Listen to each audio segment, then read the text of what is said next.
শিবরাত্রির জন্য তারকেশ্বর লোকালে ভিড় হবে, এটাই স্বাভাবিক।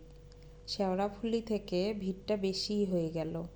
ভিড় ঠেলে এগিয়ে এলেন বছর 50 এক মহিলা। গরদের লাল পাড় শাড়ি, হাতে একটা ব্যাগ। ওনার সঙ্গে আছেন 22-23 বছরের একটি মেয়ে।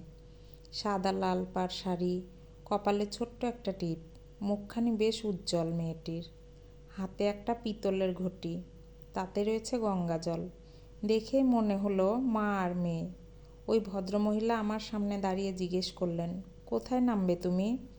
আমি তখন সিটে বসে বললাম, তারকেশ্বর। আমি ভাবলাম কাছাকাছি কোথাও। জিজ্ঞেস করলাম, আপনি বসবেন? না না, তুমিই বসো। আরে বসুন, আমি দাঁড়াতে পারবো। ওনাকে বসতে দিয়ে আমি দাঁড়ালাম। ওনার সাথে কম বয়সী মেয়েটি ওনার কাছে গিয়ে দাঁড়ালো।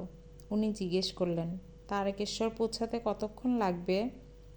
প্রায় 1 ঘন্টার কাছাকাছি। মন্দিরে যাবেন তো? আজকের দিনে মন্দিরে ছাড়া আর কোথায় যাব? গত বছরও এসেছিলাম, আবার এ বছরেও। গত বছর ছেলেকে নিয়ে এসেছিলাম, ভোলানাথের কাছে মানত করেছিলাম। ভোলানাথ কথা রেখেছেন, তাই তো এ বছরেও আসা। আমি এসব কথা জিজ্ঞাসা করিনি, উনি নিজে থেকে বলতে শুরু করলেন। কেউ যখন কথা বলে আমি তখন মন দিয়ে শুনি। বললাম, ভোলানাথকে মন দিয়ে ডাকলে উনি সাড়া না দিয়ে পারেন না।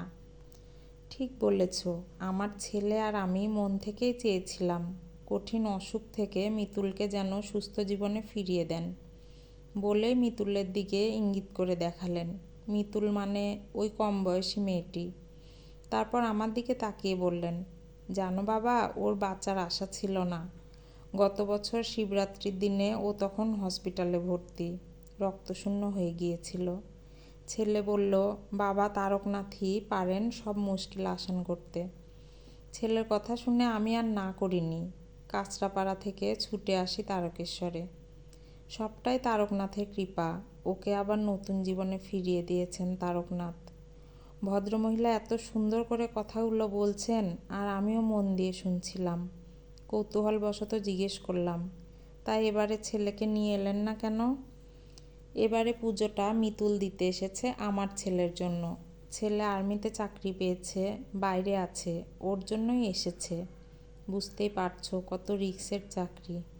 পরশু ফোন করে মিতুল বলল, শিবরাত্রির দিন সবুজের জন্য তারকেশ্বরে যাব পুজো দিতে। তুমি যাবে কাকিমা? আমি আর না করিনি, ওকে বললাম, নিশ্চয়ই যাব। কাকিমা বলাতে একটু খটকা লাগলো। আমি বললাম, আমি ভেবেছিলাম উনি আপনার মেয়ে। আরে ও আমার এক মেয়েই, আমার ছেলের ভালোবাসার রানী। খুব ভালোবাসে ওকে, চোখে হারায়। 4 বছরের প্রেম।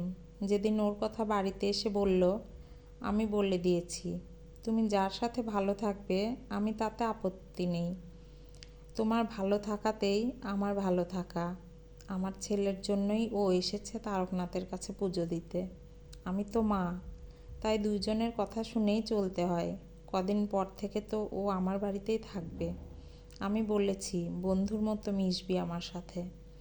কথাটা শুনে খুব আনন্দ হলো। বললাম, সত্যি আপনি একজন ভালো মা। এই রকম ভালোবাসা দিয়েই ওকে আগলে রাখবেন। আমি আর কতটুকু, সবই তারকনাথের ইচ্ছা। বিশ্বাস থাকলেই হবে।